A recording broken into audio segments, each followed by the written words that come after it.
Joining us now, Victoria Coates, former Deputy National Security Advisor for the Trump administration.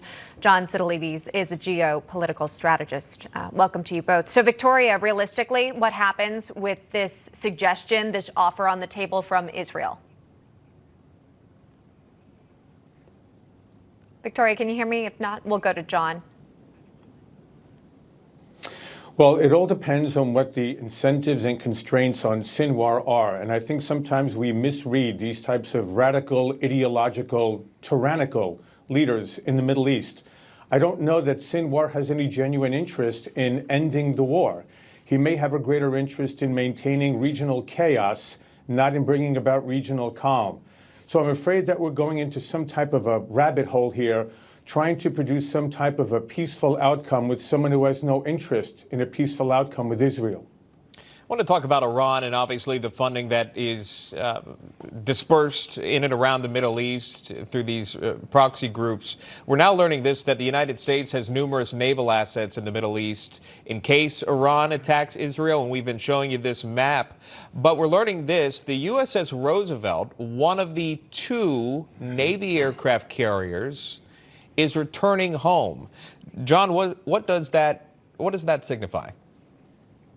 It could signify one of several things. One, first of all, there may have been an effective American deterrent against a massive Iranian attack in retaliation for Israel's successful execution of a Hamas leader in Tehran several weeks ago.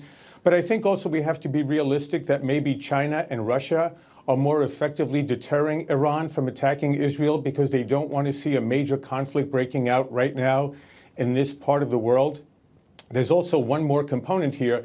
This is the first time in nearly 2 decades that there has been no U.S. aircraft carrier group in the Indo-Pacific region. And this is, of course, where we're dealing with a number of crises that China is instigating versus Taiwan, against the Philippines, against Japan.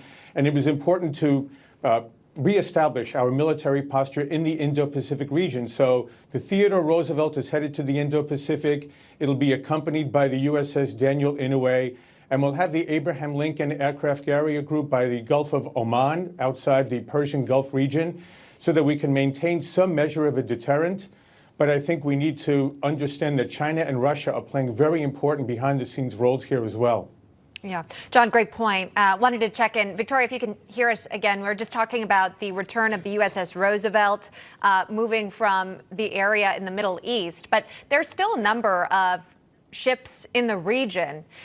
How quickly could these U.S. naval ships be activated should there be additional attacks by Iranian proxies on Israel?